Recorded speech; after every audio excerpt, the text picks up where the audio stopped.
Hello everyone, this is Peter from Franque de la Fuente, and today we are again making a new edition of the Country Files, and the turn has now come to the American market.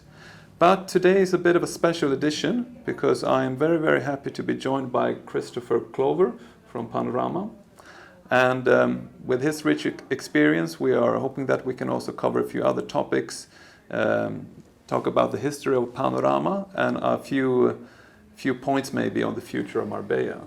Well, thank you so much, Christopher, for inviting us. Thank you for your invitation, Peter. We are very happy to be here. So, I assume, we can assume that most of the people watching these videos are, of course, from working the Marbella real estate market, so they would probably know about Panorama. So in the beginning of the new venture here in Marbella in the early 70s, the company that was your grandfather or your father bought Panorama, the international agency in America, in the late 60s. And this company was already engaged in international real estate. So, but you did at that time, were the Americans already looking abroad, interested in international real estate, and in particular Spain? Well, I think there was a time, you know, Americans are pretty provincial, no? But most of our market, most of the interested parties were people who were fascinated in Europe, and many of them from European or Hispanic, in a reasonable percentage origin, or people of an income level where they could imagine themselves with a second home abroad. But indeed, most of the properties which we sold, we were selling villas for $24,000 at the time in Bahia Dorada and other properties in Nueva, Andalucia. And the Don Carlos Studio Hotel was one of our offers at the time. At the time, most of the people were buying more for investment purposes than for use. So you're working more with investors, you would say, than holiday home buyers? People who would buy one home with the idea of playing with the idea of using it, maybe using it for a while, but renting it out, and then 3 or 4 years later, when there was a recession, selling it. But there's never been a mass market in America for Spain.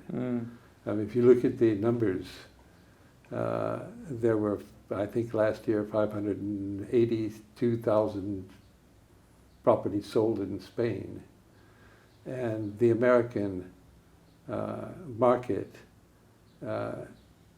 the foreign market is only 15% of that. And of the foreign market, only 1.58% were Americans. No, in terms of that, it's small numbers, of course. Americans, very small numbers, but it's a visible trend, and that's why it's interesting to insignificant. And I must say, also since the mid-70s, we're not an American agency. I'm American, but we have been and always have been an international agency. So when no particular connection to America, nor referrals from agents in America or anything else. We have been all this time, since the mid-70s, a strong local agency, and we're still strong. How lucky I am to be having worked over 50 years in our business here and watched the evolution of this incredible resort city. That's amazing. Right. Even though the American buyers in real numbers is of course an insignificant, as you put it, piece of the market, but it would be still interesting to know, because this video maybe will be seen by other agents here on the coast, in US and American, yourself with your knowledge about the Americans and maybe their expectations. when they are buying a property and their traditions of the system in America. Would you have any advice to real estate agents on the market when they are, if they have a first American client? Is there anything in particular that you would advise them to keep in mind? Well, I think taking just a step back from that question, in America, agents are highly regulated. Yes. I got, for example, I worked part-time with my father's agency in Charlottesville, Virginia, and I got my first real estate license in 1967. And it is highly regulated. For example, agents do contracts. They do the earnest money type of contracts, which are basically very simple contracts, which are the equivalent of our reservation agreements here, except they're binding with certain conditions. If the property is not free and clear of liens and encumbrances, well, then you get your money back. Or if there are any legal impediments to the property or urbanistic infractions, or if there's anything which is in accordance with the age of the property, all of the equipment should be in normal working condition in accordance with the age of the property. Of course, a property which is 20 or 30 years old is not going to be the same as a new property, and you can't look at it that way. But these protections are all built-in reservation documents, which agencies use, some of them a little tighter than others, much to the chagrin of some of the lawyers here. The lawyers tend to take over transactions here, and for some very good reasons, because there are a lot of us agents who don't have the qualifications. They have the don de gente. They have a good market knowledge, maybe, but they don't have the professional training, because anyone can get a license here.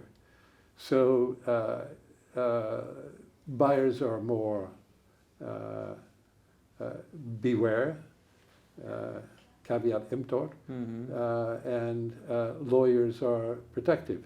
And this is as it should be, given the circumstances that we have in this country. But Americans expect, they generally don't jump from agent to agent to agent. In Europe, we find a lot of people calling. They think, what are agents? Agents are door openers. Well, no. In the United States, your buyer tends to choose an agency and stick with that agency who will show them everything on the market. My broker. You should have a broker, my broker. And you have buyers brokers and sellers brokers, which we don't hear. Here, we're remunerated by the seller. It's a tightrope.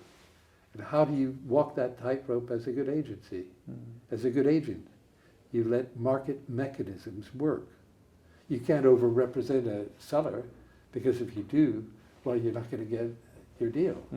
You can't over-represent the buyer, because it's the seller who's paying you to represent his interests in a negotiation.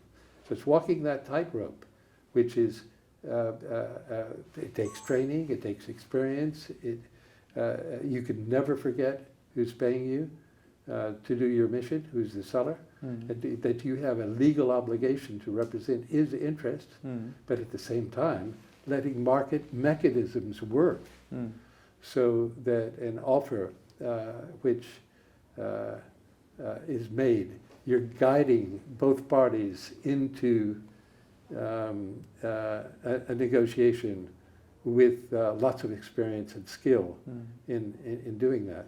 So the Americans would, taking this into account, have maybe higher expectations on even here on their broker, and the relationship is more important and profound maybe than compared to correct. other countries. There's another difference, which is also an important difference in the United States. I mean, here we have the land registry system.